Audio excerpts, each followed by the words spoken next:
The Collingwood fan base has and ahed all off-season in regards to who Collingwood will find to replace Nathan Murphy with when it comes to that key position size defence role playing next to Darcy Moore.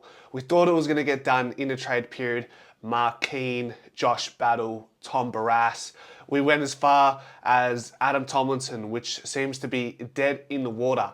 But now we have something internally that we are now seriously considering and is at play in training right now with the first or fourth years, plus anyone else who wants to be there, which was pretty much the whole team on Friday. I'll share some B-rolls. Before we get to this person, who else have we spoken about prior to the preseason resuming to fulfill this role? I went as far as suggesting a positional shift for someone like Myercheck. It would have been a short-term fix, right? He's played there before, so it's a familiar position for himself, being an All-Australian in the VFL side for Port Melbourne. So he could definitely play that role, but I think maybe Collingwood won't go for that just because it's something it's just another short-term plug they're not willing to invest in. Whereas I think what Collingwood are doing now with Reef McInnes, after offering or giving him a contract extension for a year, Reef looked for opportunities elsewhere, but the Pies said, hey, if you want to stay with us, we'll give you the year. You're welcome to look elsewhere. But the interest was limited given Reef's lack of impact at AFL level so far. So Collingwood have said, hey, come into the pre-season, we're going to try you on the back line. 6'4", drafted in 2020 as pick 23, along with Finlay McRae and Bo McCreary in that draft as well, Caleb Poulter, Liam McMahon, that type of draft that he was a part of. And we did a lot of things. Well, we got rid of a lot of options. Got rid of some options by delisting Nathan Kruger, who I was praising and begging to be tried there. We got rid of Aiden Begg. Ash Johnson's been delisted to be subsequently re-rookied. Oleg Markov is also going to be re-rookied. So, and then you add in the fact that it doesn't seem like it, at least for now, Myercheck is an option. I think Collingwood are going for this longer term play with solidifying a long-term dance partner for Darcy Moore, and it seems to be Reef McInnes. We've seen in the footage that I'm sharing, Reef being trained as a backman. Granted, it's these little simulation drills, not necessarily intra-clubs, but I think as those intra-clubs and little match simulation games come into the play for the preseason, I think we'll see Reef tried there more and more. He was tried against, not where he was tried against Casey later in the VFL season. He collected 17 touches against him and did okay.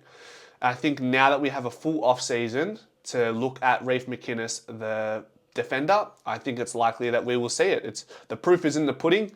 We put all our eggs in the Reef McInnes as that third key tall forward basket last preseason, which is probably why we didn't see him feature in a backline at all in 2024, because we probably didn't foresee us having this massive defensive issue.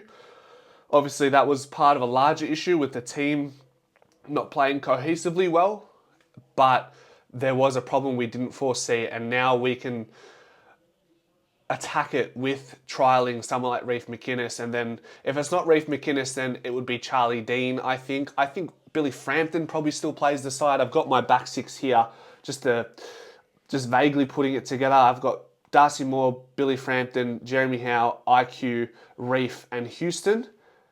And then we have Perryman and Maynard on the bench for versatility. So don't look at Perryman on the interchange as if he's our seventh best defender. He's just there because I know he can play midfield, he can play wing, he can play backline.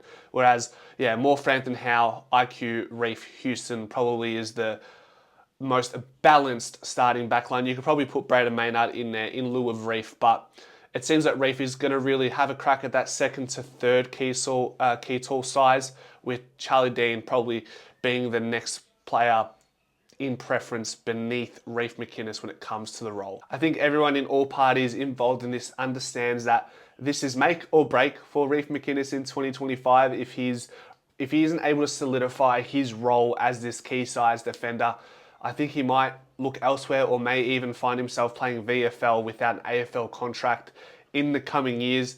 He's just one of those players that I always say he's a jack of all trades, master of none. And it shows. I mean, in 2022, so he didn't play all of 2021. 2022, he played 6 games. 2023, he played 5.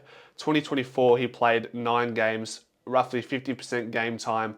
And as we always refer to, he averaged a goal and a half, which was 13 goals for the season, which is his highest return, and is actually more than his previous 2 seasons combined, where he kicked 6 goals total. This is just a player we have to get right and hope it works out, as we invested so much in him in that 2020 draft and has so much potential. We've just got to hope that he can find some consistency on his end and really dominate this new role that is potentially being offered to him throughout the preseason.